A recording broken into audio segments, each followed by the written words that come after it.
At this moment, you're witnessing one of the many women who were victims of World War II. While the majority of fighters were men, the female population was by no means immune to the death and destruction of those dark days. Unfortunately, we don't know the name of this woman who attacked her or the appalling situations she went through. However, her expression of despair says it all. Like her, millions of women experienced the same, and their stories were later forgotten. This was common not only in the struggle between the Allies and the Axis, but also in the Vietnam War, one of the worst humanitarian disasters of the 20th century. Now, which conflict was more terrible for the female population? Today in this new episode, we will tell you in which of the two conflicts women were more violated. So let's start by looking at what happened in World War II. Between 1939 and 1945, some of the worst crimes against the female population were committed. Soldiers on the battlefield lost any trace of humanity and saw defenseless civilians as perfect targets to unleash their fury. This was evident on the Eastern Front, the stage where the Wehrmacht reached unthinkable extremes. In mid-1941, Adolf Hitler broke the non-aggression pact with the Soviet Union and launched a massive invasion of the communist nation. Nazi leaders made it clear that the fight against the Soviets was a campaign of extermination. Through their speeches, the Führer claimed that the Slavic race was a mortal enemy of the Aryans and therefore could not continue to exist. With this, he gave the German army a blank check to behave as it wished. Everything was allowed, and officers did not hesitate to encourage the troops to commit the cruelest acts possible. Here you can see Colonel Kevin Farrell, a member of the U.S. Armed Forces, explaining this. The Soviet Union represented the nexus of everything that Hitler hated.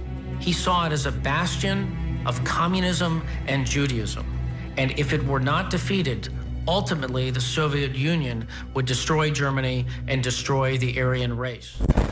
Once the Wehrmacht was in Soviet territory, they found that there were almost no men in the villages. The male population had joined the ranks of the Red Army, leaving behind only women, the elderly, the disabled, and children. They were nothing but defenseless civilians. But for Hitler's army, they were prey to be killed. Villages were ravaged, houses set on fire, and women raped.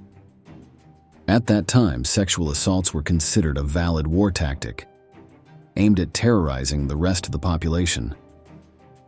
The Germans hoped that when news of the abuses spread among the Soviets, the panic would be so great that no one would resist the German advance. It was not uncommon for victims to be executed in cold blood after being violated. Many women decided that waiting for death at the hands of the Nazis was not an option, so they took up arms and joined the Red Army. The price to pay for their decision was high, as if captured by the Germans, they faced a horrifying fate. Let's listen to the testimony of a veteran of the communist troops. Whenever they caught one of ours, she was either shot or paraded among the Germans as if she were a trophy. We used to hide a couple of extra ammunition rounds to commit suicide in case we were captured. I remember once the Nazis kidnapped a nurse. We found her a day later. They had torn off her breasts, eyes, and violated her with a stick.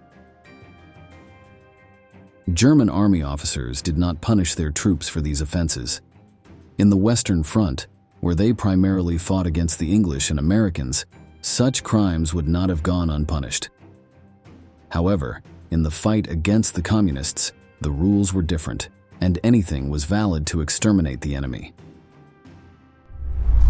In the Eastern Front, it was normal for Soviet women to be captured by the Germans, loaded onto trucks, and transported to military brothels administered by the Wehrmacht. Commanders believed that prostitutes were necessary to keep the soldiers happy, and prevent the group's morale from plummeting. For the sexual prisoners, life became a series of miseries and endless misfortunes. Every day they were forced to lie with dozens of men, the same men who were destroying their country. To add insult to injury, it was common for them to be tattooed on the arm with the inscription, "Hitler's whore." The practice of kidnapping women to turn them into prostitutes was not exclusive to Germany. It was also widespread in the Japanese Empire. The Japanese army occupied territories in Korea, Vietnam, Indonesia, the Philippines, Malaysia, and Thailand.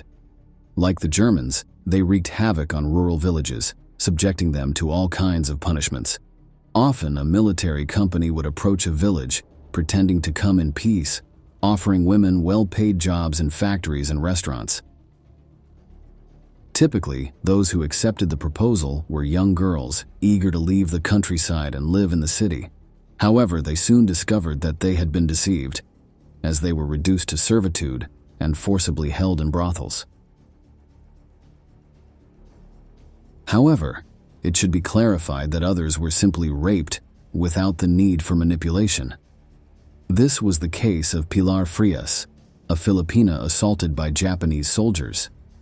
She recalled it years later. We lived in a coconut grove. That's where 5 Japanese soldiers saw me doing the laundry. They kept saying Koro Guerrilla. I didn't understand them. So one soldier stabbed me here before doing this. This other one here. He struck me here, like this. There, see? Then he took me here and stuck my head in a drum filled with water. I couldn't breathe anymore. Then he bound my hands behind me and tied me to a jackfruit tree. And then he raped me. The places where they transported the prisoners were called comfort houses and were managed by officers of the Japanese armed forces. Sometimes the proprietors were Western businessmen who saw this as a good opportunity to do business. Brothels operated in various locations, such as nightclubs, 5-star hotels, and even airports. For the slaves, the workday began in the morning, when they were awakened and forced to groom themselves to receive the Japanese soldiers. During the time each man was assigned, he could use the girl as he pleased, not only sexually abusing her but also beating or torturing her. The only concern of the administrators was that they were not killed. On the other hand, officers made sure that the troops chose their prostitutes wisely and did not contract any sexually transmitted diseases. If a prostitute became pregnant, she was injected with a drug known as Chemical 606, which served to induce abortion. As evident, the consequences of physical and psychological abuse led to the women who survived the comfort houses becoming infertile. The suicide rate among them was high, although it is impossible to know exactly how many took their own lives. It is important to note that not only Axis troops were guilty of rape, but the Allies did the same. Both Americans and Soviets committed hundreds of sexual crimes, which, being part of the winning side, have been little remembered and even less legally prosecuted. Probably the most well-known case was the Red Army entering Berlin in 1945 and subjecting German women to terrible abuses. The Soviets abused women, aged 11 to 70, under the idea that they were avenging the crimes of the Wehrmacht on the Eastern Front. They acted with impunity, as they had the approval of Stalin himself, who once said, "We repress our men too much. We need to give them a little more initiative." It is impossible to discuss the aggressions against women in the Second World War without mentioning the concentration camps. Of the 6 million Jews who were victims of the Holocaust, 2 million were women. There was a specific type of violence against them. For example, as soon as they were admitted to the detention center, they underwent a rigorous and humiliating body inspection, often mixed with sexual abuse. The Nazis' goal was to dehumanize them completely and strip them of their feminine identity. For this reason, they were shaved until they had no hair and had to cover their heads with a cap. Here you can listen to Zipporah Goldstein, a survivor of Auschwitz, talking about this. והפשיטו שם איתנו את הבגדים, רק ערומות, וסיפרו לנו, הורידו את השערות, גילחו אותנו לגמרי, והיינו נראים נורא. אי אפשר היה להכיר אחד את השני. והיות היה, כל אחת היו החברה או שהיה אחות, וכולם מצאו נורא להחזיק את עצמנו יחד.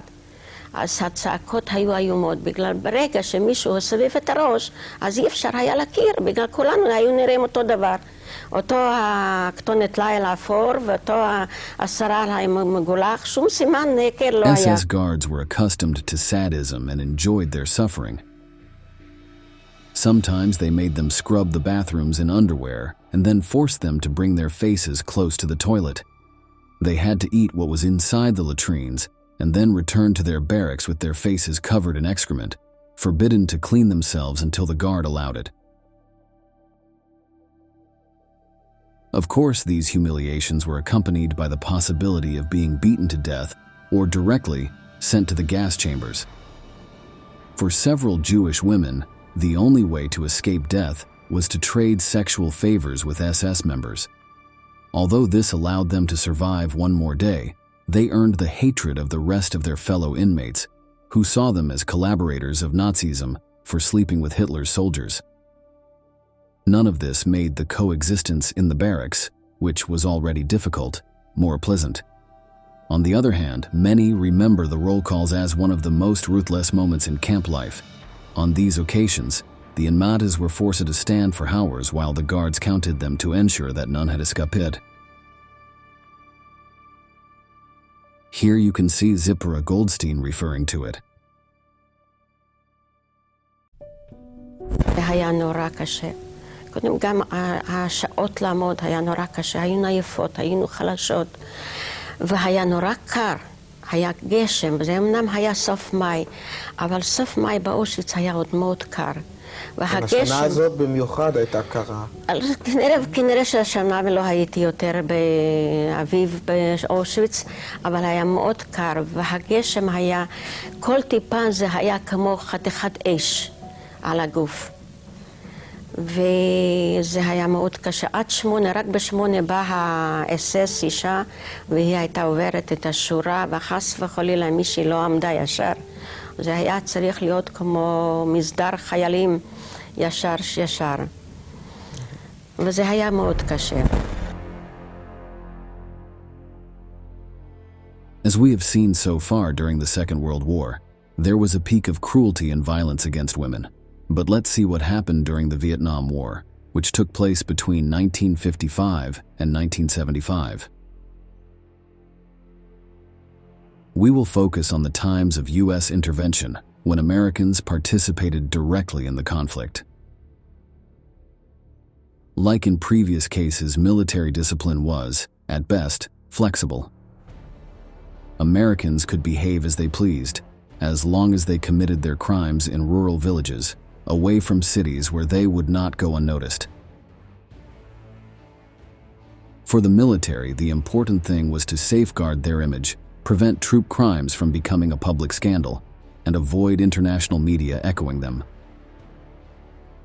For the commanders, it was more convenient to conceal the murders and rapes of their soldiers rather than report them to the authorities. If they did, they were admitting that they could not control their men and risked being expelled from the military. However, there were some cases that became well known enough to arouse global outrage. One of them was the My Lai massacre, which occurred on March 16, 1968. The Americans were searching for a Viet Cong unit. According to intelligence reports, the guerrillas were holed up in the small village of My Lai, but this turned out to be incorrect. There were only women, children, and helpless elderly people. Perhaps it was the accumulated hatred of American soldiers, who were frustrated, fighting an invisible enemy hiding in the jungle and killing them with traps. Racism and the dehumanization of the Vietnamese, seen as inferior beings, not equal to Western white men, might have also played a significant role. In any case, suddenly the troops opened fire on innocent civilians, unleashing a massacre.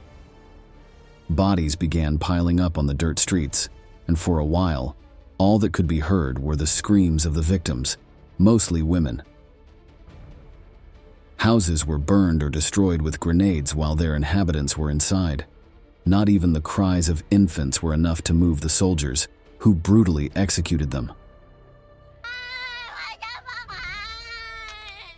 Next, we will hear from a survivor of the massacre recounting her experience on that dark day. Me levanté y empecé a buscar a mi hijo. Vi que estaba bajo unos cadáveres, así que me acerqué y comencé a apartar los cuerpos que lo cubrían. Él se había desmayado. Yo intenté reanimarlo. Le soplé varias veces en la cara y comenzó a respirar. Me sentí tan feliz.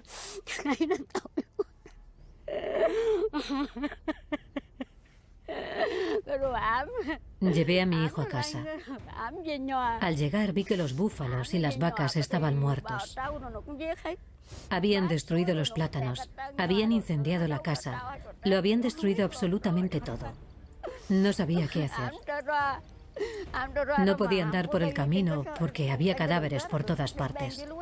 Tuve que atravesar los arrozales para ir al pueblo más cercano. Cuando por fin llegué, me preguntaron qué había pasado. It is known that women in the village were victims of rape, although it is impossible to know how many women were assaulted. It is estimated that at least several dozen were attacked by the Americans, who even abused girls as young as 12. The My Lai massacre became a serious international scandal, and the government was forced to take action. However, their reaction was to imprison only one officer, Lieutenant William Calley, as he was the highest-ranking military official at that time. Nevertheless, 3 years later, he received a presidential pardon from Richard Nixon, evading justice. Another sadly notorious episode was the so-called Hill 192 incident, a euphemism used by the U.S. Armed Forces to refer to the kidnapping, rape, and murder of a Vietnamese girl. The incident occurred on November 17, 1966, when 5 young American soldiers were in the middle of a patrol mission.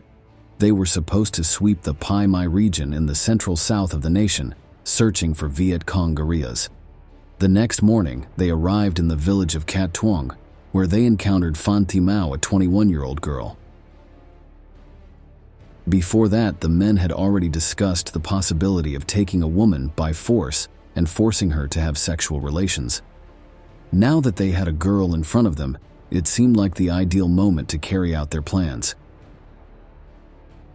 Phan Thi Mao was gagged, bound, and taken to an abandoned house in the countryside, where they proceeded to rape her as a group.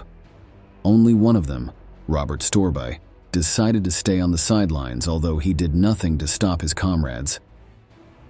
The young woman lived a hell, but the worst was yet to come. One day later, the Americans found what they were looking for: the Viet Cong. The situation turned into an intense combat, where bullets cut through the wind and tore down trees, although the young men could not pinpoint the exact location from which they were being shot.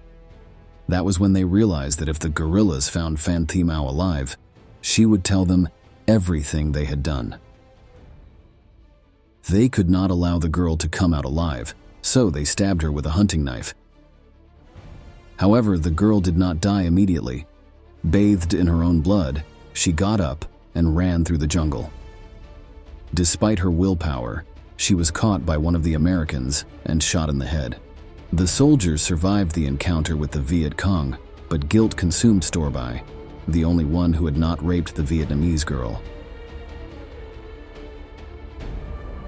He reported the case to the commanders, and in 1967, military justice sentenced the 4 attackers to prison. However, and incredible as it may seem, the murderer's sentence was ultimately reduced, so none spent more than 8 years behind bars.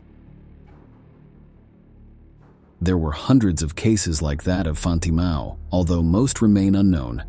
It is known that Americans massacred and abused thousands of women during the occupation of Vietnam.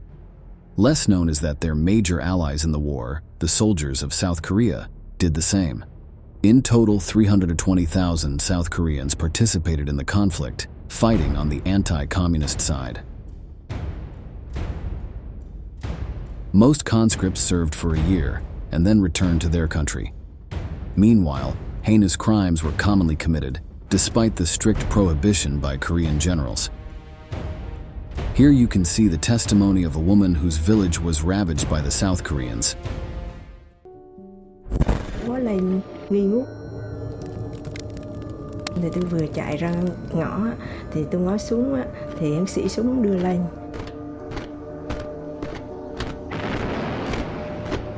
Tôi chạy vô nhà thì tôi nói với mẹ là bao quanh hết rồi mẹ ơi.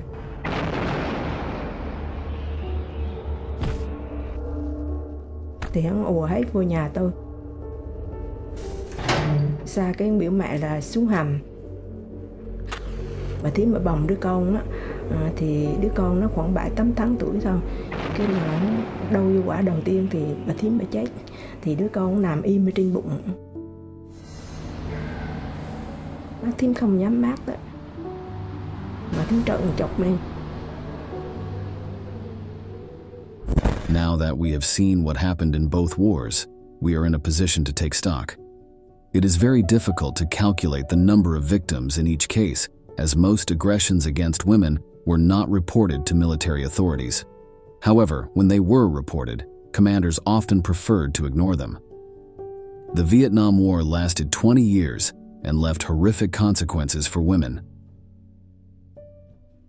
Massacres and rapes were common, and one of the consequences was the birth of hundreds of illegitimate children who in the following decades would be treated as social outcasts.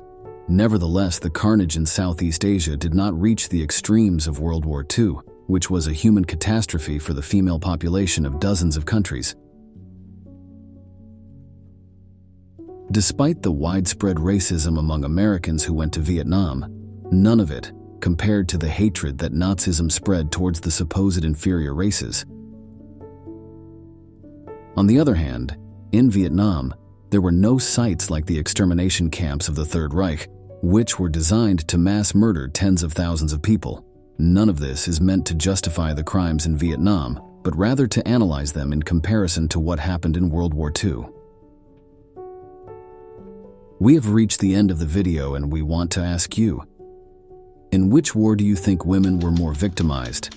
Leave your answer in the comments below, and don't forget to subscribe to our channel to learn about many more military events that left their mark on history.